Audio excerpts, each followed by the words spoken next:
Hello friends, welcome you all. Today we are going to start with accounting and finance for bankers जो JIB का second paper है उसका unit number 3 ये cover करता है capital budgeting. Capital budgeting जो है ये one of the most important paper है, one of the most important chapter है जो कवर करता है 5 to 6 नंबर JIB में। इसमें से 2 से 3 नंबर आपका थियरेटिकल आता है और 2 से 3 नंबर न्यूमेरिकल कवर करता है। सो कैपिटल बजटिंग जो है सिर्फ JIB के लिए इम्पोर्टेंट नहीं है बल्कि डे टू डे लाइफ में हम जो भी इन्वेस्टमेंट करते हैं, एक इंडिविजुअल जो भी इन्वेस्टमेंट कर रहा है उसको उसके पैसे का रिटर्न कितना मिल रहा है, उस पैसे से कितना प्रॉफिट कमा पा रहा है, उसकी पैसा कैसे मल्टीप्लाई हो रही है, ये सब कैपिटल बजटिंग बताती है। इसमें आपके अमाउंट, सपोज आज प्रेजेंट में जो भी अमाउंट है फ्यूचर में उसका रिटर्न कितना आएगा, या फ्यूचर में एक सम ऑफ मनी आपके पास आने वाला है, आज के डेट में प्रेजेंट वैल्यू उसकी कितनी है, ये सब सारी जानकारी जो है कैपिटल बजटिंग के थ्रू आपको पता चल जाएगी। JIB के साथ साथ एक इंडिविजुअल को ये जानने की ज़रूरत होती है। तो कैपिटल बजटिंग चैप्टर को हम लोग शुरू करते हैं।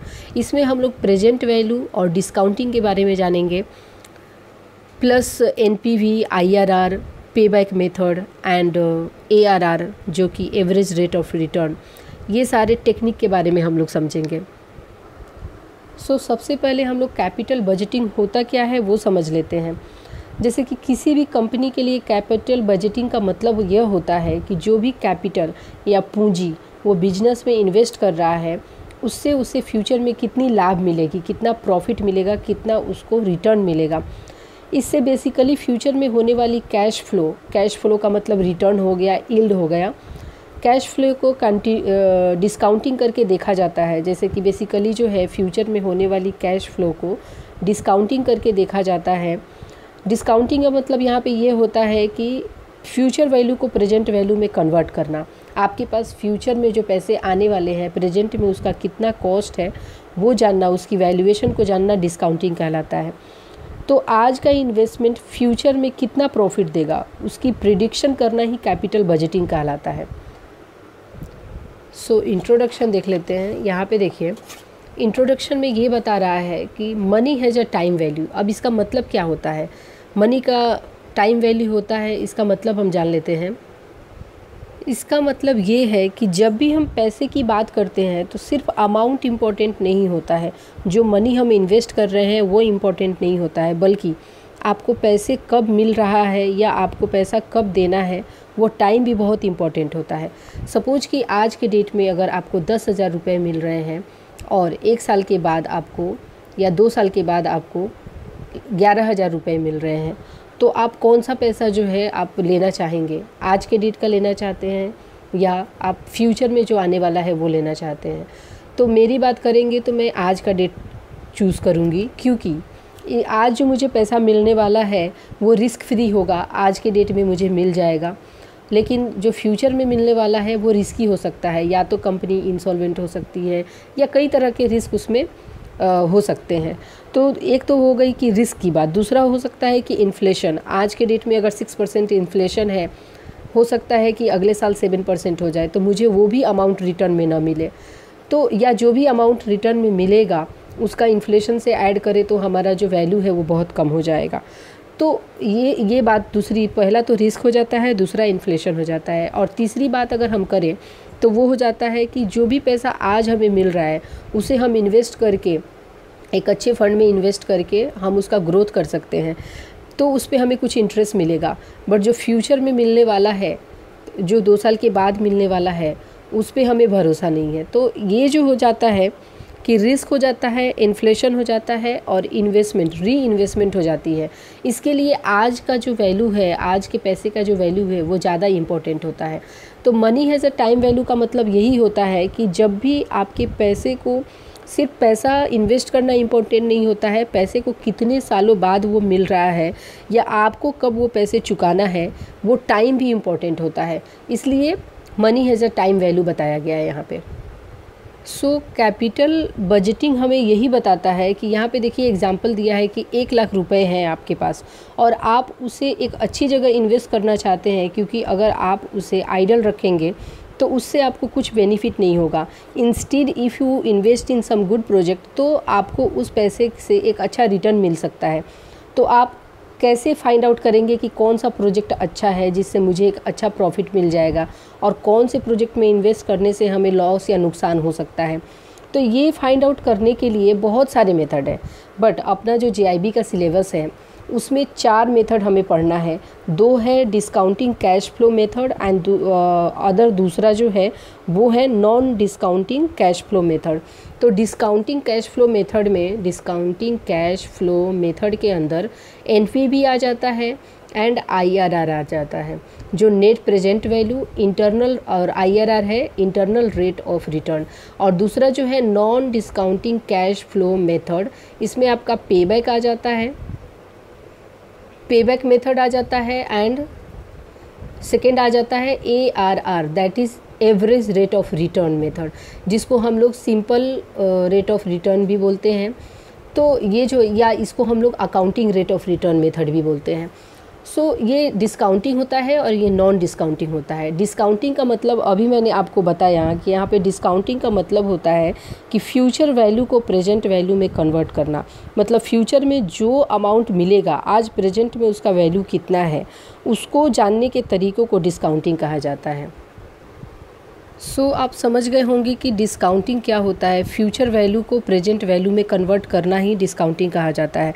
फिर उसके बाद आता है कि डिस्काउंटिंग रेट हम क्या लें। तो हमें डिस्काउंट रेट जो है हमेशा वो लेना है जो रिस्क फ्री रेट होता है। जैसे कि बैंकों में FD का इंटरेस्ट रेट ले सकते हैं। बैंकों में जो FD के इंटरेस्ट रेट रहते हैं वो रिस्क फ्री होता है, क्योंकि आपको और मुझे पता है कि अगर बैंक 6% आज के डेट में 2020 की बात करें, तो अगर 6% जो बैंकों की FD रेट चल रही है, तो अगर 6% का रेट है तो आपको फिक्स उस अमाउंट से जो है, उस परसेंटेज से एक आज के डेट में 6% के हिसाब से आपको इन्वेस्टमेंट पर फिक्स रिटर्न मिल जाएगा। तो हमेशा जो है डिस्काउंटिंग रेट है वो एक्चुअल जो FD पे कितना चल रहा है वही रेट लीजिएगा। सो डिस्काउंटिंग के बाद हमने टाइम वैल्यू ऑफ मनी को भी समझा। तो टाइम वैल्यू ऑफ मनी में हम सब जानते हैं कि money has a time value. इसका मतलब है कि जैसे कि एक एग्जांपल मैंने दिया, या एग्जांपल एक ले लेते हैं कि सपोज 1 लाख रुपया है। फर्स्ट केस ये है कि आपके पास आज के डेट में 1 लाख रुपया है, और दूसरा केस ये मान लेते हैं कि 1 लाख रुपए आपको 1 साल पहले आपके पास थे। तो यह है कि आपके पास जो 1 साल पहले जो 1 लाख रुपए थे, जिसे आपने एक FD में इन्वेस्ट कर दिया था, और आज वो 1,10% के हिसाब से अगर 10,000 रुपये आपको रेट ऑफ इंटरेस्ट 10,000 रुपये आपको मिल जाती है, तो सिंपल इंटरेस्ट के हिसाब से ही कैलकुलेट कर लीजिए। फिर भी आपको अगर 10,000 रुपये आज के डेट में मिल जाती है, तो 1,10,000 रुपये आज के डेट में आपको मिलती है, और आज आपके पास 1 लाख रुपये हैं। तो इसका मतलब ये है कि पहले जो पैसा आपके पास आया उसका वैल्यू आज से ज़्यादा है, आज के पैसे से ज़्यादा उसका वैल्यू है। तो यहाँ पे आपको प्रेजेंट वैल्यू और फ्यूचर वैल्यू का कॉन्सेप्ट देखने को मिलेगा। यहाँ पे फ्यूचर वैल्यू दिया है और यहाँ पे जो है प्रेजेंट वैल्यू आपको मिलेगा। यहाँ पे नीचे आपको प्रेजेंट वैल्यू का मिलेगा। सो यहाँ पे कैश फ्लो की हम बात कर रहे थे कि जो भी इन्वेस्टमेंट करते हैं उस पर हमें कैश फ्लो जो है मिलता है। तो कैश फ्लो 2 तरह का होता है। कैश फ्लो जो होता है वो होता है, एक तो इनफ्लो होता है कैश इनफ्लो, और एक होता है आउटफ्लो।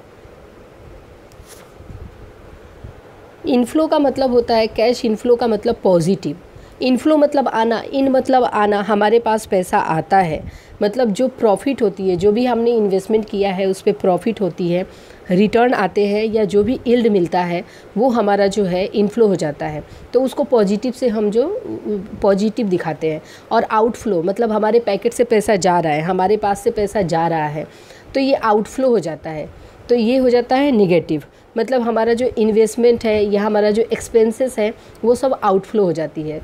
तो उसके बाद हम लोग देख लेते हैं कि यहाँ पे फ्यूचर वैल्यू और प्रेजेंट वैल्यू के बारे में बताया है। सो present value and future value of a project prediction से, किसी भी प्रोजेक्ट का फ्यूचर वैल्यू या प्रेजेंट वैल्यू के प्रिडिक्शन करने से हमें यह मालूम चलता है कि जिस प्रोजेक्ट में हम अपना पैसा इन्वेस्ट कर रहे हैं वो प्रॉफिट देगा या लॉस देगा। सो यहाँ पे जो है प्रेजेंट वैल्यू फ्यूचर वैल्यू से हमेशा कम होता है। अभी देखिए आज के डेट में 1,00,000 रुपए है, आपने अगर 6% या 7% के एफडी के इंटरेस्ट रेट से भी इन्वेस्ट किया तो आपको फ्यूचर में वो ज़्यादा होगा। इसके लिए कहा गया है कि प्रेजेंट वैल्यू जो है वो फ्यूचर वैल्यू से हमेशा कम होता है। और फ्यूचर वैल्यू का यहाँ पे आप फॉर्मूला देख लीजिए कि future value equal to present value into 1+R। So हम यहाँ पे एक एग्जांपल देख लेते हैं कि यहाँ पे दिया है कि 1,00,000 रुपया आपके पास है और 10% के हिसाब से जो है 10% के रेट ऑफ इंटरेस्ट से आपको फ्यूचर में वो पैसे कितने मिलेंगे 1 साल के बाद। तो 1 साल का कैलकुलेशन हम देख लेते हैं। सबसे पहले तो फॉर्मूला यहाँ पे दिया है कि future value equal to present value into 1+R का पावर n। तो यहाँ पे फ्यूचर वैल्यू हमें 1,00,000 रुपये का 10% के हिसाब से निकालेंगे तो 1,10,000 1 साल में मिलेगा। फिर अगर 2 साल में निकालते हैं तो यहाँ पे देख लीजिए 1 + 0.10 का पावर 2, मतलब यहाँ पे ये जो 10% है ये जो है 10/100 किया तो ये आ जाएगा आपका 0.10। सो इसको अब 2 ईयर के लिए है तो पावर 2 कर दीजिए। तो यहाँ पे आपको दिया है कि 1 + इतना, तो ये कैलकुलेट करेंगे तो 1,21,000 हो जाएगा। तो ये आपने कैलकुलेट कैसे किया, तो ये मैं आपको कैलकुलेटर पे बता देती हूँ कि अगर 2 ईयर का कैलकुलेट करना है तो कैसे करेंगे। यहाँ पे 1.10 को करना है, 1.10 इंटू 1.10, ये तो सिंपल सा है 1.21 आ गया।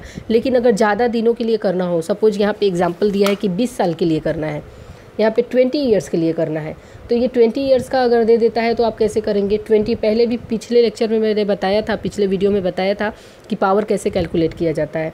फिर भी मैं एक बार आपको ये रिवीजन करवा देती हूँ। अगर 20 साल के लिए करना है तो आपको सिर्फ यहाँ पे इक्वल टू का साइन, यहाँ पे देखिए 2 बार हमें करना था तो यहाँ पे 3 आया है, तो हमें 20 साल के लिए करना है तो यहाँ पे 21 आना चाहिए। तो अगर हम इसको 21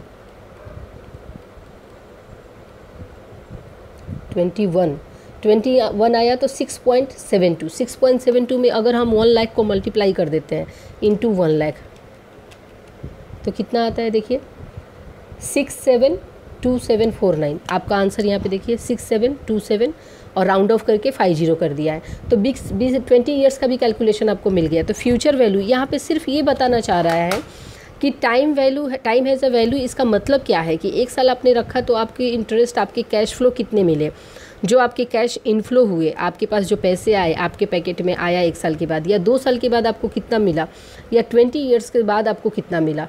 तो यही यहाँ पे बताने की कोशिश की जा रही है कि money has a time value, कि पैसा जो है टाइम के हिसाब से अपना जो है मल्टीप्लिकेशन करते चला जाता है। उसके बाद हम यहाँ देखते हैं प्रेजेंट वैल्यू एंड डिस्काउंटिंग क्या होता है। So we know the present value होता क्या है कि जैसे कि सपोज 5 साल के बाद अगर आपके पास 5,00,000 रुपए आने वाले हैं तो आज के डेट में उसकी क्या वैल्यू है उसे कैलकुलेट करते हैं। अगर आप किसी प्रोजेक्ट में इन्वेस्ट करते हैं तो प्रेजेंट वैल्यू का कॉन्सेप्ट समझना बहुत इंपॉर्टेंट है। किसी भी प्रोजेक्ट में सपोज आप कोई पैसा इन्वेस्ट करते हैं, आप प्रोजेक्ट की बात नहीं लेके एक इन्वेस्टमेंट की बात करें। सपोज आप एक LIC के पॉलिसी में इन्वेस्ट किया है और 10 साल के बाद आपके पास जो है 10,00,000 रुपए आने वाले हैं, तो वो 10,00,000 रुपए जो आने वाले हैं आज के डेट में उसका क्या वैल्यू है वो जानना है आपको। तो वो हम प्रेजेंट वैल्यू से निकालते हैं। तो प्रेजेंट वैल्यू का जो फॉर्मूला है यहाँ पे देख लीजिए, present value future is the present value of a sum of money to be receive in future is calculated by dividing the future sum by 1 + R का पावर n। जैसा कि हमने किया था फ्यूचर वैल्यू में मल्टीप्लिकेशन, यहाँ पे present value निकालने के लिए हमें डिवीज़न करना होगा। सो इससे हम एक एग्जांपल से समझते हैं। प्रेजेंट वैल्यू P डिनोट करता है इक्वल टू M, ये फ्यूचर वैल्यू हुआ 1 + R का पावर n। तो यहाँ पे यही एग्जांपल ले लेते हैं 350 का एग्जांपल। तो देखिए फॉर्मूला क्या है कि present value equal to future value divided by 1 + R का पावर n।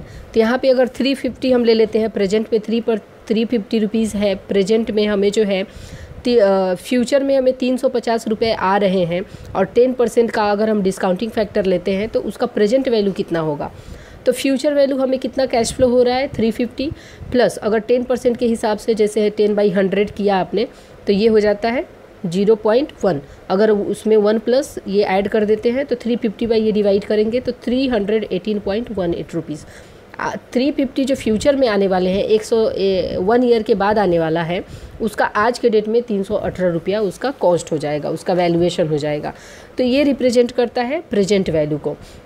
यहाँ पे है कि ये डेमोन्स्ट्रेट करता है। अभी देखिए किसी भी एक प्रोजेक्ट में, ये एक टेबल दिया हुआ है, किसी एक प्रोजेक्ट में आपने 2000 रुपये इन्वेस्ट किए, जीरो मतलब आज के डेट में तो इसके लिए ईयर जीरो से डिनोट किया है। आज का ये 2020 का ईयर है तो जीरो से डिनोट किया है। 2000 रुपीज़ आप इनफ्लो इसमें जो है प्रोजेक्ट में इन्वेस्ट कर रहे हैं का मतलब क्या हुआ कि आप माइनस से डिनोट करेंगे। मैंने इनफ्लो और आउटफ्लो आपको बताया है यहाँ पे कि इनफ्लो और आउटफ्लो क्या होता है। इनफ्लो रहेगा और आउटफ्लो रहेगा तो आपके पैकेट से जब जा रहा है, आउट हो रहा है तो निगेटिव करेंगे।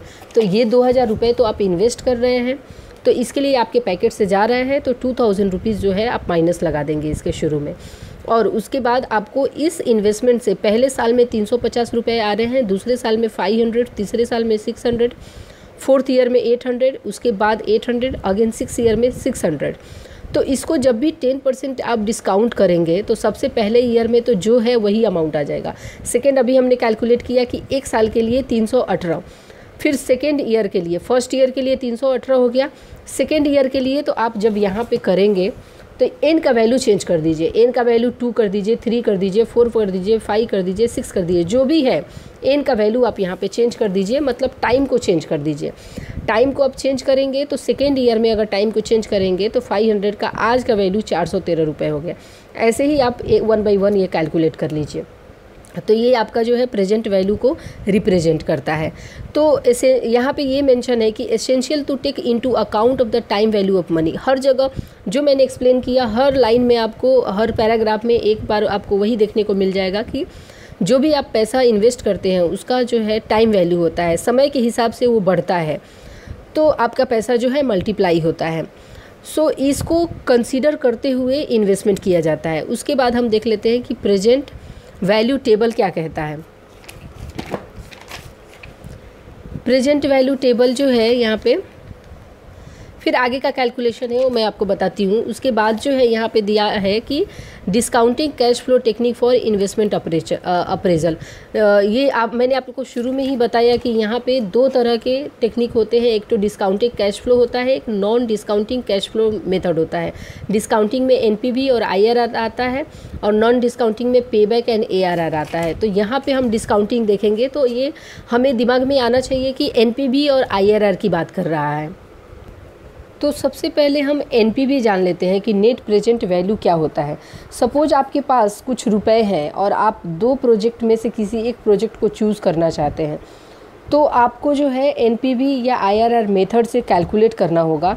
तो हमें यह मालूम चलेगा कि कौन से प्रोजेक्ट में मनी इन्वेस्ट करने से बेटर रिटर्न मिल सकता है। ये जो है कैश फ्लो आपका इवन भी हो सकता है, अनइवन भी हो सकता है। इसका मतलब क्या है मैं आपको बताती हूँ। जब हमने फर्स्ट चैप्टर में प्रेजेंट वैल्यू ऑफ एन्यूटी किया था, कैलकुलेट किया था, वहाँ पे एक फ़िक्स इनकम जैसे कि रेंट आ रहा था तो वहाँ पे हम प्रेजेंट वैल्यू आसानी से निकाल सकते थे। बट यहाँ पर बात कर रहे हैं अनइवन इनकम की। सपोज कि हर साल जो है आपका ज़रूरी नहीं है कि इनकम एक फ़िक्स इनकम आए। हो सकता है किसी प्रोजेक्ट में आपने इन्वेस्ट किया है तो आज के डेट में सपोज आपने किसी प्रोजेक्ट में इन्वेस्ट किया है और वहाँ से रिटर्न हर महीने, हर साल अलग अलग अमाउंट आती है। तो हमें एनपीवी कैलकुलेट करना पड़ता है। जैसे कि एक साल में जो है 1 लाख रुपए आई, दूसरे साल में 1.5 लाख रुपए आए, तीसरे साल में 2 लाख रुपए आए। तो इस हिसाब से अलग अलग अमाउंट आ रहे हैं तो हमें नेट प्रेजेंट वैल्यू कैलकुलेट करना ज़रूरी होता है। या एक एफडी के एग्जांपल से समझिए कि आप एक सैलरी आपकी आती है, आपकी सैलरी आई, उसके हिसाब से आपने अपने खर्चे करने के बाद जो भी अमाउंट रह गया तो आप चाहते हैं कि एफडी में इन्वेस्ट करें। तो इस महीने आपने क्या किया कि 1 लाख रुपए इन्वेस्ट कर दिए, अगले महीने जो है आप 50,000 ही इन्वेस्ट कर पाए। तो हर महीने आपने अलग अलग रेट ऑफ इंटरेस्ट पे भी इन्वेस्ट किए और अलग अलग अमाउंट इन्वेस्ट किए। तो टोटल आप चाहते हैं कि नेट प्रेजेंट वैल्यू निकालें, जो भी आपने इन्वेस्टमेंट किया है फ्यूचर में जो आपको मिलेगा उसका नेट प्रेजेंट वैल्यू निकालें। तो आप एनपीवी के थ्रू निकाल सकते हैं। एनपीवी में आप एक प्रोजेक्ट या किसी भी इन्वेस्टमेंट प्रोडक्ट की वैल्यूएशन कर सकते हैं। ये हो गई कि एनपीवी क्या है। अब एनपीवी में क्या कैलकुलेट करते हैं और कैसे कैलकुलेट करते हैं वो देख लेते हैं। यहाँ पे दिया है कि कि estimate all future net cash flow. इसका मतलब ये है कि कैश आउटफ्लो जो है, सबसे पहले तो आपको देखना होगा कि आज आप कितना इन्वेस्ट कर रहे हैं, वो होना चाहिए रेवेन्यू माइनस कॉस्ट। मतलब आपने जो भी इन्वेस्टमेंट किया और आपके जो इनकम आ रहे हैं उन दोनों का आप माइनस करके रख लीजिए। उसके बाद हो जाता है कि net cash flow in future, आपका फ्यूचर में जो भी पैसा आ रहा है कितना आ रहा है वो देख लीजिए कि एक फिक्स आ रहा है कि अलग अलग आ रहा है। उसके बाद आ जाता है कि terminal cash flow. Terminal cash flow का मतलब क्या होता है कि अगर वो प्रोजेक्ट आपने बेच दिया तो कितना पैसा आपके पास आएगा, तो वो टर्मिनल कैश फ्लो हो जाता है। फिर नेक्स्ट हो जाता है डिस्काउंटिंग रेट, एक्सपेक्टेड रिटर्न कितना है, जो भी प्रोजेक्ट है उसका एक्सपेक्टिंग रिटर्न कितना है वो देख लेते हैं। सपोज कि आप चाहते हैं कि अगर 15% से कम रिटर्न मिला तो आप इस प्रोजेक्ट में इन्वेस्ट नहीं करेंगे, तो आपका एक्सपेक्टेड रिटर्न कितना है और वो रिटर्न आपको कितना देने वाला है, तो वो चीज़ें जो है ध्यान में रखना पड़ता है। तो सबसे पहले क्या है कि estimated all future net cash flow revenue minus cost associated with the investment opportunity. जो भी आप इन्वेस्टमेंट अपॉर्चुनिटी है आपके पास उसमें से जो है फ्यूचर नेट कैश फ्लो जो को निकाल लीजिए। उसके बाद convert this net cash flow figure to present value. अब आपकी इस डिस्काउंटिंग कर लीजिए, प्रेजेंट वैल्यू निकाल लीजिए, सबको ऐड कर दीजिए। नेट तो तभी होता है, नेट का मतलब टोटल होता है ना, कि आप सबको ऐड करेंगे तो टोटल निकल जाएगा। Subtract from this value the initial cost. अब आपने जितना इन्वेस्ट किया है उस पैसे को इसमें से माइनस कर दीजिए। ये देखिए ये फॉर्मूला जो आपको दिख रहा है यहाँ पे C1 1 प्लस R का पावर n, तो ये किसका फॉर्मूला है, ये आपका प्रेजेंट वैल्यू का फॉर्मूला ही तो है। अब देखिए यहाँ पे प्रेजेंट वैल्यू का मतलब C1 का मतलब यहाँ पे फ्यूचर वैल्यू, C1 बोलिए फ्यूचर वैल्यू 1 प्लस R का पावर n, 1 प्लस R का पावर n। तो यही आपका प्रेजेंट वैल्यू जो है, सारे प्रेजेंट वैल्यू को एक एक करके निकाला है, 1 2 3 जितने ईयर है n तक सबको प्रेजेंट वैल्यू निकाला है, सबको ऐड कर दिया है और ऐड करने के बाद जो स्टार्टिंग का इन्वेस्टमेंट था उसको माइनस कर दिया है, तो आपका टोटल या नेट प्रेजेंट वैल्यू निकल जाता है। सो यहाँ पे देख लीजिए टेबल A और B, यहाँ पे आपको दे दिया है कि 2000 रुपये आपने इन्वेस्ट किए। तो सबसे पहले टेबल में आपने देखा था कि इसमें जो है कैश फ्लो आपके पास कैसे आ रहा है, आपका इनफ्लो जो है 350 500 ऐसे करके 6 ईयर तक कैसे आ रहा है। इसका प्रेजेंट वैल्यू आपने निकाला, मैंने बताया आपको प्रेजेंट वैल्यू कैसे निकालना है, तो प्रेजेंट वैल्यू निकाला। सारे प्रेजेंट वैल्यू को ऐड करने के बाद ये देखिए यहाँ पे पॉजिटिव आ रहा है। सेकेंड केस भी देख लेते हैं, फिर मैं पॉजिटिव निगेटिव क्या होता है वो बता देती हूँ। सेकेंड केस में ये केस में है कि 2000 इन्वेस्ट किया और 10% के हिसाब से यहाँ पे 1500 रुपये इन्वेस्ट किए, 1500 रुपये जो इन्वेस्ट किया और उसका रिटर्न ऐसे मिला, और यहाँ पे 15% के हिसाब से इन्वेस्ट कर रहा है। सेकेंड बी में जो है, बी में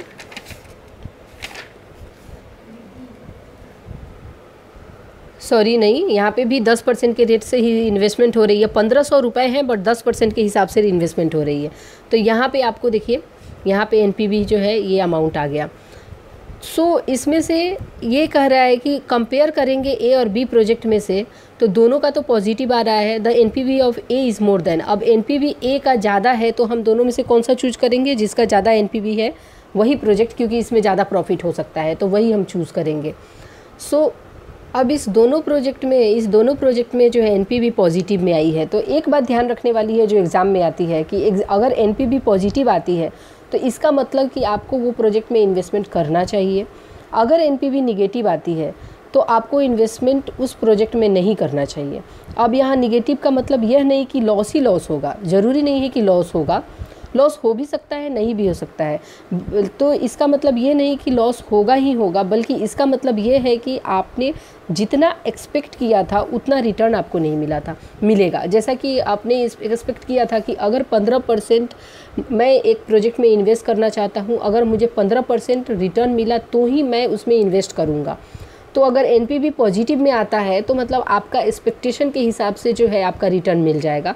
अगर निगेटिव में आता है तो आपके एक्सपेक्टेशन के हिसाब से नहीं मिलेगा, तो आपके हिसाब से वो लॉस हुआ, बट वो ज़रूरी नहीं है कि लॉस ही होगा। सो आप ये मान के चलिए कि आपके एक्सपेक्टेशन के हिसाब से उसकी जो है कमाई नहीं हो पाई, आपके रिटर्न नहीं मिल पाए। सो ये हो गई आपकी NPV की बात। अब चलिए हम लोग देख लेते हैं नेक्स्ट जो है internal rate of return. Internal rate of return जिसको IRR मेथड ऑफ इन्वेस्टमेंट अप्रेचल कहते हैं। सो हमने देखा कि अगर आप किसी प्रोजेक्ट में को एनालाइज कर रहे हैं, उसे इवैल्यूएट करना चाहते हैं कि प्रोजेक्ट में आपको इन्वेस्टमेंट करना चाहिए कि नहीं, तो हमें एनपीवी और आईआर के कॉन्सेप्ट से पता चल जाता है। अगर आपके पास लिमिटेड फंड है और आपके पास सामने 2 प्रोजेक्ट है या मल्टीपल प्रोजेक्ट है, तो आप किसी एक बेस्ट प्रोजेक्ट में पैसा लगाना चाहते हैं ताकि आपका इन्वेस्टमेंट अच्छा रिटर्न दे सके, तो आप इस मेथड का इस्तेमाल कर सकते हैं। जैसे कि हमने एनपीवी पढ़ लिया, अब आईआरआर की बारी आती है। सो बेसिकली जो है एनपीवी हमें अमाउंट में बताती है, बट आईआरआर जो है रेट ऑफ रिटर्न, देखिए नाम से ही सजेस्ट करता है कि हमें परसेंटेज में वैल्यू देती है। तो सपोज आपने बैंक में एफडी किया है, हर मंथ आपको एक फ़िक्स रेट ऑफ इंटरेस्ट से पैसे मिल रहे हैं, और दूसरी बात ये हो जाती है कि आपके पास एक 5 लाख रुपए हैं और आप उसे किसी बेहतर प्रोजेक्ट में इन्वेस्ट करना चाहते हैं, तो आईआरआर कैलकुलेट करने से आपको जो है परसेंटेज जो है annual return, percent of annual return मालूम पड़ सकता है कि रेट ऑफ रिटर्न का मतलब है कि हमारा जो इन्वेस्टेड मनी है वो कितना जल्दी वापस मिल जाएगा या फिर कितना परसेंट हर साल रिटर्न मिल जाएगा। हमने जो भी पैसा इन्वेस्ट किया है तो हम तो चाहते हैं कि प्रिंसिपल प्लस उस पर रिटर्न भी अच्छा मिले, तो या तो हमारा पैसा कितना जल्दी वापस मिल जाएगा या फिर हर साल उस पर रेट ऑफ रिटर्न कितना मिल जाएगा। तो आईआरआर, ये जो इंटरनल रेट ऑफ रिटर्न, एक ऐसा मेट्रिक है जिससे हम किसी भी प्रोजेक्ट की प्रॉफिटेबिलिटी को एस्टिमेट करते हैं। यह एक ऐसा डिस्काउंट रेट है जिससे किसी भी प्रोजेक्ट की एनपीवी को 0 हो जाता है, किसी भी प्रोजेक्ट का एनपीवी जो है वो 0 हो जाता है। यहाँ पे देखिए एनपीवी का ही फार्मूला है, यहाँ पे एनपीवी की जगह 0 डाल दिया है और यहाँ पे जो है प्रेजेंट वैल्यू का फार्मूला जो है लगा दिया है, और माइनस आई तो हमेशा जो भी आपका स्टार्टिंग का इन्वेस्टमेंट है उसको आप तो हमेशा माइनस करेंगे तो ही आपको वैल्यू मिलेगा। सो हम लोग इसको एक एग्जाम्पल से देख लेते हैं। सो बुक में जो है एनपीवी ही कैलकुलेट किया है, बट यहाँ पे अगर हमें परसेंटेज के हिसाब से निकालना हो तो एक एग्जांपल देखते हैं कि 5 लाख रुपए जो है आपने इन्वेस्ट किए, माइनस इसलिए लगाया क्योंकि ये आपके पैकेट से जा रहा है, ये आउटफ्लो हो रहा है, आपके पैकेट से जा रहा है। तो आज के डेट में 5 लाख रुपए इन्वेस्ट कर दिया आपने और 1 साल के बाद आपको 6 लाख रुपए मिल गए, तो इसका रेट ऑफ रिटर्न कितना होगा। तो यहाँ पे एनपीवी, यहाँ पे जो है आप इसको 0 कर दीजिए और उसके बाद जो है future value divided by 1 + R, फिर फ्यूचर वैल्यू 1 साल, पहला तो 0 ईयर, फिर सेकेंड ईयर, फिर ऐसे ऐसे करके आप जो है लास्ट n ईयर तक कैलकुलेट कर सकते हैं। तो स्टार्टिंग में आप 0 एनपीवी की जगह रखिए और यहाँ पे 5 लाख का, अब आप जानते हैं कि 1 + आर का पावर अगर 0, किसी भी वैल्यू अगर 1 का पावर 0 है तो ये 1 हो जाता है, 100 का पावर 0 है तो ये भी 1 हो जाता है, 1000 का पावर 0 है तो ये 1 हो जाता है। तो यहाँ पे जो भी वैल्यू रहेगा उसका पावर अगर 0 है तो ये मैथमेटिक कैलकुलेशन है कि किसी भी पावर 2, 3, 5 का पावर 0 है तो इसका वैल्यू 1 हो जाता है। तो इस हिसाब से जो है यहाँ पे आपका ये 5 लाख का इन्वेस्टमेंट, तो ये आपका 5 lakh divided by -5 lakh divided by 1, और यहाँ पे प्लस 6 लाख जो है आपका फर्स्ट ईयर का है, तो 6 लाख 1 + आर का पावर n। तो अब आप इसको क्या करेंगे, ये आ जाएगा आपका -5 lakh plus 6 lakh divide by 1 + R, ऐसा इक्वेशन बनेगा। अब इसको क्या करेंगे आप, इक्वल टू के ये साइड में अगर माइनस को लाएंगे तो ये पॉजिटिव में हो जाएगा, और equal to 5 lakh equal to ये 6 लाख यहाँ पे बच जाएगा। तो उसके बाद आप क्या करेंगे, 5 लाख और ये 1 + आर को ऐसे क्रॉस मल्टीप्लाई करके यहाँ पे लाएंगे, तो 5 1 + आर और ये 6 लाख यहाँ पे बच जाएगा। उसके बाद आप 5 लाख प्लस यहाँ पे मल्टीप्लाई करिए, 5 लाख प्लस 5 लाख आर, तो 5 lakh plus 5 lakh R equal to 6 lakh. यहाँ पे 5 लाख आर रह जाएगा और ये 5 लाख को इधर माइनस कर दीजिए, -5 लाख कर दीजिए, तो ये आपका 1 लाख आ जाता है। तो आर इक्वल टू क्या आ जाता है, 1 लाख डिवाइडेड बाई 5 लाख, तो ये कट हो जाएगा 1/5 और परसेंटेज में आपको जब भी परसेंटेज कैलकुलेट करना होता है तो क्या करते हैं, 100 से आप इसको मल्टीप्लाई कर देते हैं, तो ये आपका 20% आ जाता है। और जब भी परसेंटेज हटाना होता है तो क्या करते हैं हम लोग, परसेंटेज हटाना होता है तो हम लोग 100 से डिवाइड कर देते हैं किसी भी वैल्यू को, तो ये आपका जो है ये परसेंटेज हट जाता है। लगाना होता है तो हम 100 से मल्टीप्लाई कर देते हैं, तो ये आर इक्वल टू आपका जो है 20% का रेट ऑफ रिटर्न इसके केस में मिल जाएगा। मतलब इंटरनल रेट ऑफ रिटर्न जो है वो 20% हो जाएगा। अगर 5 लाख इन्वेस्ट किया तो आपको 1 साल के बाद 6 लाख रुपए मिलते हैं, तो मतलब 20% का रिटर्न इस प्रोजेक्ट में आपको मिल रहा है। अगर इस टेबल की बात करें तो यहाँ भी एनपीवी कैलकुलेट किया है। यहाँ पे आपको देखिए 2000 का इन्वेस्टमेंट है, फर्स्ट टेबल में ही हमने कैलकुलेट किया उस हिसाब से है। यहाँ पे आपको जो है 10% 10% के बदले आपको 15%, यहाँ पे 15% का कॉन्सेप्ट दिया है कि 15% आपको डिस्काउंटिंग फैक्टर लेने के बाद आपका प्रेजेंट वैल्यू कितना आएगा। तो ये आपका आ गया और एनपीवी प्लस 191 हो गया। और यहाँ पे प्रोजेक्ट बी के लिए आपका एनपीवी 87 हो गया। तो आपको आईआरआर निकालना पड़ेगा। आईआरआर निकालने के लिए हिट एंड ट्रायल मेथड से आपको जो है ये अमाउंट निकालना पड़ेगा कि इसमें प्रोजेक्ट ए में कितना रिटर्न मिल रहा है और प्रोजेक्ट बी में कितना रिटर्न मिल रहा है। उस हिसाब से जो है आपको डिसीजन लेना पड़ेगा। तो उसके बाद है देखिए कि problem with IRR method. IRR method में प्रॉब्लम क्या है? प्रॉब्लम ये है कि हिट एंड ट्रायल करना पड़ता है, while the trial and error method, यहाँ पे ट्रायल और एरर करके आपको जो है इसका जो है वैल्यू कैलकुलेट करना पड़ता है। तो ये इसके साथ एक प्रॉब्लम होता है। और उसके बाद अब देख लेते हैं, ये बस उसकी कैलकुलेशन करके बताया है कि परसेंटेज वगैरह कैसे निकालते हैं। मैंने जो एग्जांपल बताया बस वही है। फिर यहाँ पे एनपीवी और आईआरआर को कंपेयर किया है कि दोनों में क्या कंपैरिजन है। तो दोनों डिस्काउंटिंग मेथड है, ये तो आप सब जानते हैं। उसके बाद है कि as we have seen above, both the NPV and IRR method have the advantage that they take into account time value। अब दोनों ये ध्यान में रखिए कि टाइम वैल्यू ऑफ मनी जो है दोनों करता है। कभी कभी क्या होता है कि क्वेश्चन ऐसे बनते हैं कि which of the following option is correct with the time value of money. उसमें देगा NPV, IRR, pay back method, none of this.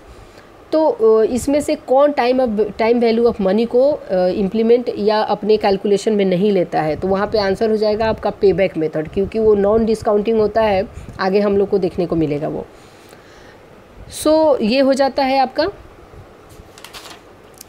उसके बाद देख लेते हैं कि investment opportunity with capital rationing. Capital budgeting जो हुआ, कैपिटल रेशनिंग के हिसाब से इन्वेस्टमेंट अपॉर्चुनिटी क्या क्या हो सकता है। तो investment decision making under condition of uncertainty, जहाँ पे अनसर्टेनिटी हो, मतलब अचानक ही कुछ ये है, मतलब कुछ मालूम नहीं है आपको कि कितना रिटर्न मिलेगा।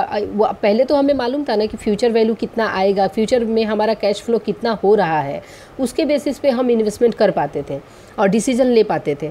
लेकिन यहाँ पे कुछ भी पता नहीं है, कुछ भी पता नहीं है और आपको ऐसे ही कुछ फैक्टर्स पे डिपेंड होके आपको कुछ सिचुएशन पे जो है ये डिसीजन लेना पड़ेगा। A situation of risk refer to the state where the decision maker has sufficient information to determine the probability of each possible outcome occurring. मतलब यहाँ पे कुछ डिसीजन, कुछ आपके पास पॉसिबिलिटी दिया है, प्रोबेबिलिटी है, उसके बेस पे आपको डिसीजन लेना है। तो उसके केस में जो है कुछ और मेथड है जिससे कैलकुलेट होता है। तो सबसे पहला है कि एक्सपेक्टेड एनपीवी रूल।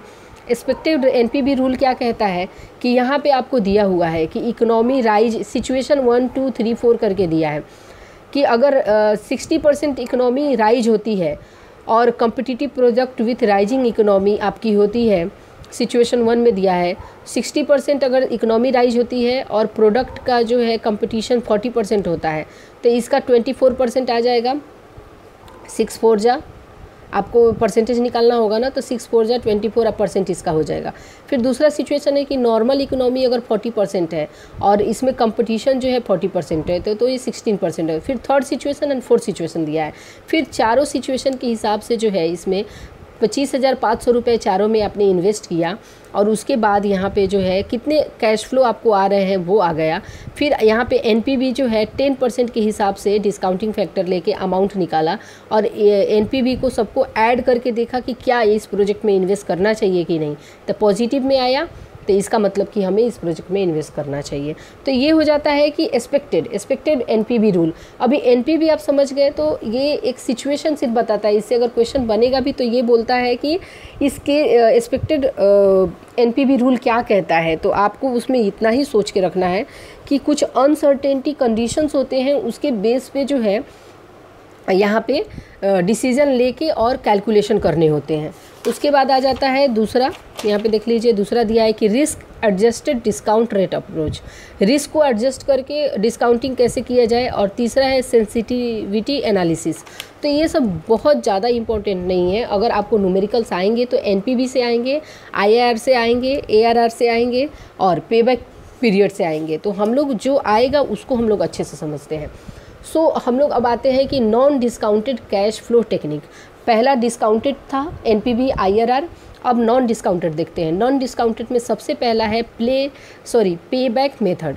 ये पे बैक पीरियड मेथड होता क्या है वो जान लेते हैं। देखिए अभी ये बुक में बहुत सारे डेफिनेशन अलग अलग सेंटेंस दिए हैं, बट मैं इसको ईजी लैंग्वेज में आपको समझाने की कोशिश करूँगी कि पे बैक पीरियड मेथड होता क्या है। तो पे बैक पीरियड मेथड एक ऐसा non discounted cash flow technique है जो एक प्रोजेक्ट को इवैल्यूएट करने में हेल्प करता है। प्रोजेक्ट इवैल्यूएशन में तो एनपीवी आईआरआर भी करता है, और बट वो डिस्काउंटेड है और ये नॉन डिस्काउंटेड है। तो ये एक non discounted cash flow technique है जो कि प्रोजेक्ट को इवैल्यूएट करने में हेल्प करता है। इससे यह पता चलता है कि कितना जल्दी हमारा इन्वेस्ट किया हुआ पैसा रिटर्न हमें मिल जाएगा।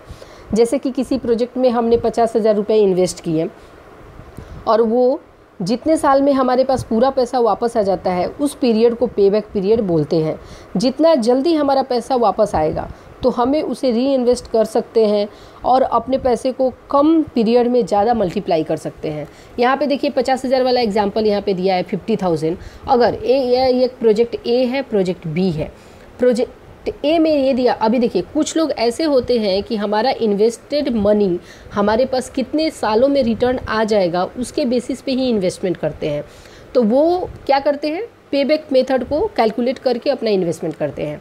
तो प्रोजेक्ट ए हो गया, प्रोजेक्ट बी हो गया। प्रोजेक्ट ए में अगर 50,000 ऐड करेंगे, बहुत सिंपल है, सिर्फ ऐड करते जाना है। अगर आप इसमें इसको ऐड करेंगे, इसमें इसको ऐड करेंगे, इसमें इसको ऐड करेंगे तो 750 प्लस 20,000 प्लस 15,000 प्लस 7,500 इतना ही ऐड करेंगे तो 4 साल में आपके 50,000 जो है रिटर्न आ जाते हैं। इसको ऐड करेंगे, आप ऐड करके देख लीजिए तो 4th ईयर में ही आपके जो है 50,000 रिटर्न आ जाते हैं। अगर यहाँ पे पैसे रिटर्न आ जाते हैं, आपने 7,500 को फर्स्ट ईयर में इन्वेस्ट कर दिया तो उस पर भी आपको कुछ पैसा आपको मल्टीप्लाई तो हो रहा है।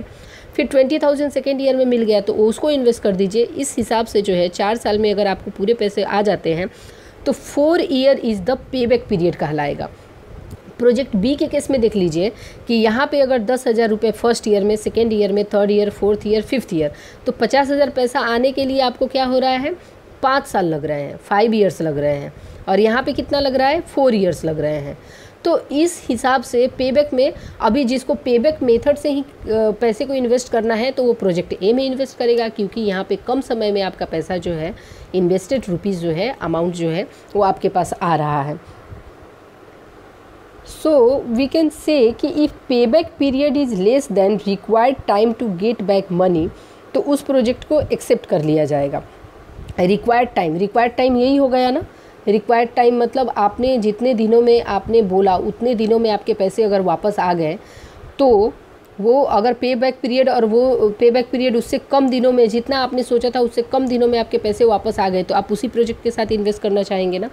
तो ये तो हो गई प्रोजेक्ट की बात। अगर एक ऐसे ही रियल टाइम एग्जांपल लिया जाए कि जैसा कि आपने सोचा म्यूचुअल फंड में आज के डेट में कुछ इन्वेस्ट कर लेते हैं मिनिमम 3 साल के लिए, और अभी 2020 का इकोनॉमी के हिसाब से अगर ग्रोथ अच्छा हुआ, मतलब आज के डेट में तो आपको पता है कि इकोनॉमिक ग्रोथ कितना स्लो हो गया है, तो 2020 के हिसाब से तो अगर आपने इन्वेस्ट किया कि चलो आज के डेट में म्यूचुअल फंड में थोड़े इन्वेस्टमेंट कर देते हैं, तो 3 साल के बाद मुझे 20% का रिटर्न तो मिल ही जाएगा।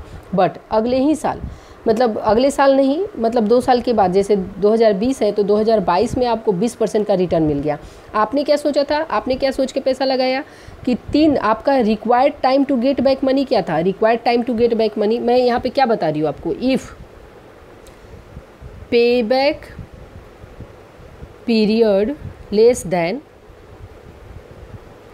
Required time to get back money, तो इसको क्या करेंगे, प्रोजेक्ट को एक्सेप्ट करेंगे। एक्सेप्ट प्रोजेक्ट मतलब इसका मतलब कि आपने सोचा था कि 3 साल में मेरा पैसा जो है 20% रिटर्न दे देगा, लेकिन आपका 2 साल में ही रिटर्न दे दिया। ऐसी इकोनॉमी बूस्ट हुई कि 2 साल के बाद ही आपने जितना पैसा सोचा था, 20% सोचा था, 20% आपको रिटर्न मिल गया।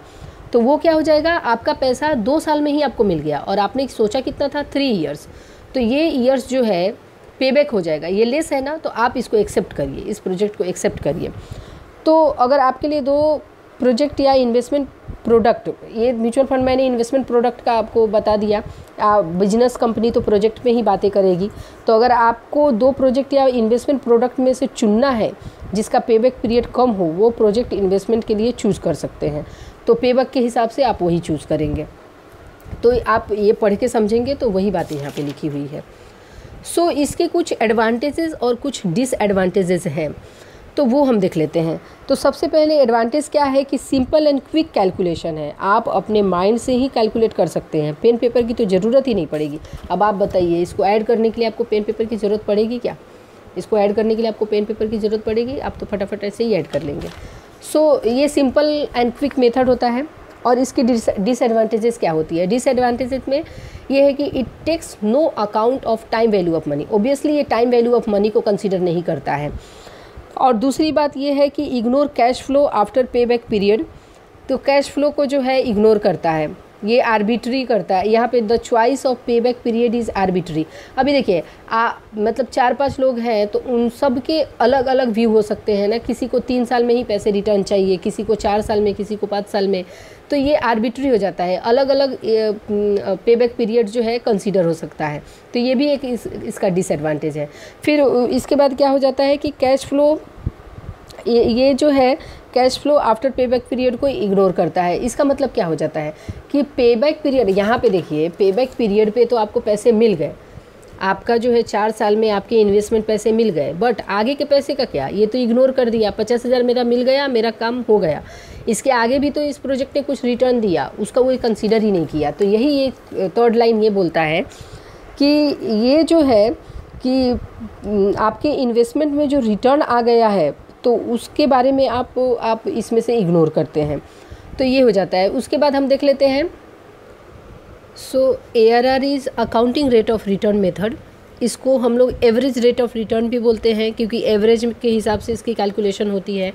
और ये इतना सिंपल है कि इसको सिंपल रेट ऑफ रिटर्न भी कहा जाता है, कि इसकी कैलकुलेशन बहुत सिंपल है।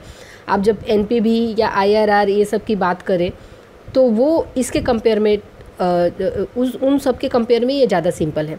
तो ये सिंपल रेट ऑफ रिटर्न के नाम से भी जाना जाता है। कभी कभी क्वेश्चन आ जाता है कि which one of is called as a simple rate of return या एवरेज रेट ऑफ रिटर्न, तो उसमें ARR भी ऑप्शन में रहेगा, तो आपको टिक करना होगा।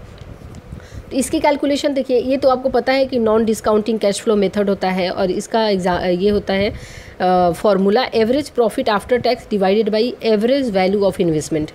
तो सबसे पहले यहाँ पे देख लीजिए कि हम लोग वो निकालते कैसे हैं। Average accounting profit is arithmetic mean of accounting. ये तो आपको पता है, आपने 10th क्लासेस में भी किए होंगे कि एवरेज कैसे निकालते हैं। सबको ऐड करके और उसके नंबर से डिवाइड कर देंगे तो हमारा एवरेज निकल जाता है।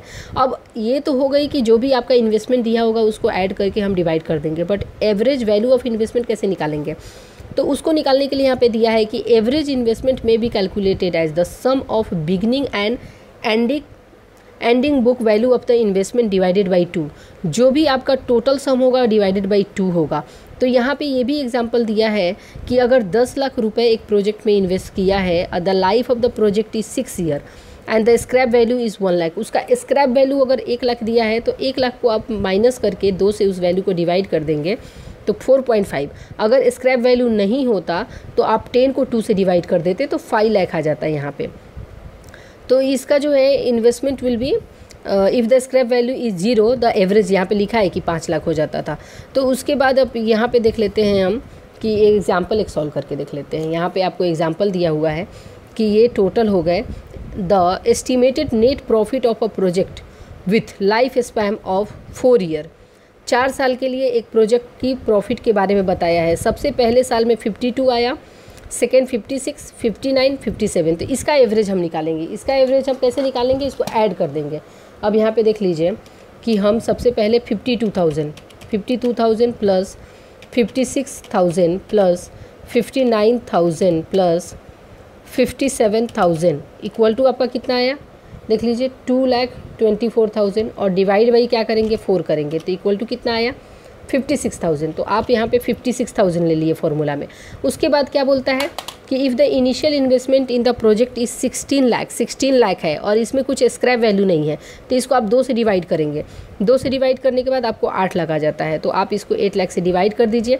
और परसेंटेज में निकालने के लिए मैंने आपको बताया था कि 100 से आपको मल्टीप्लाई करना होता है, परसेंटेज हटाने के लिए 100 से आपको डिवाइड करना होता है। तो जब आप इसको कैलकुलेट करेंगे 56,000 डिवाइड बाई 8 लाख आपका आ जाता है 0.07, और इसको जब आप इसको मल्टीप्लाई कर देते हैं 100 से तो ये आ जाता है आपका 7%। तो आपका आंसर यहाँ पे 7% हो जाएगा।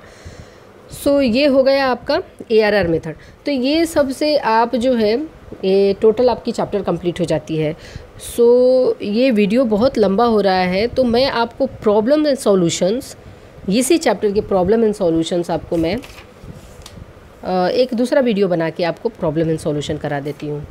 नहीं तो आप देखना चाहते हैं तो चलिए हम लोग फटाफट इसको देख लेते हैं, यहीं पे देख लेते हैं, अलग से कैलकुलेट नहीं करते हैं। सबसे पहला क्वेश्चन क्या बोलता है कि company A considering new piece of equipment will cost 6,000।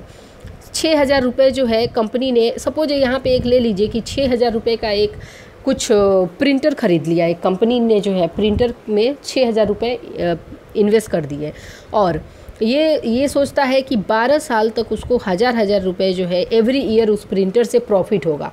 तो आप इसको यहाँ पे ड्रॉ कर लीजिए कि 6 लाख रुपये, सॉरी 6,000 रुपीज़ उसने इन्वेस्ट किया, तो ये माइनस में होगा हमेशा, और उसके बाद 12 साल तक हज़ार रुपये मिले। तो सबसे पहला क्वेश्चन क्या बोलता है, क्या कैलकुलेट करना है, what is the NPV if the appropriate discount rate is 10%। तो अगर 10% का डिस्काउंट रेट है तो आपको NPV निकालना है। तो सबसे पहले आप क्या करेंगे, एक का जो है 1 का प्रेजेंट वैल्यू निकालेंगे। इसका 1 ईयर, इसका 2 ईयर, इसका 3 ईयर के लिए आप 12 ईयर्स तक निकालेंगे। अदरवाइज आप क्या कर सकते हैं, एक प्रेजेंट वैल्यू का ये फॉर्मूला है, इसको आप रट लीजिए, इसको आपको याद करना पड़ेगा।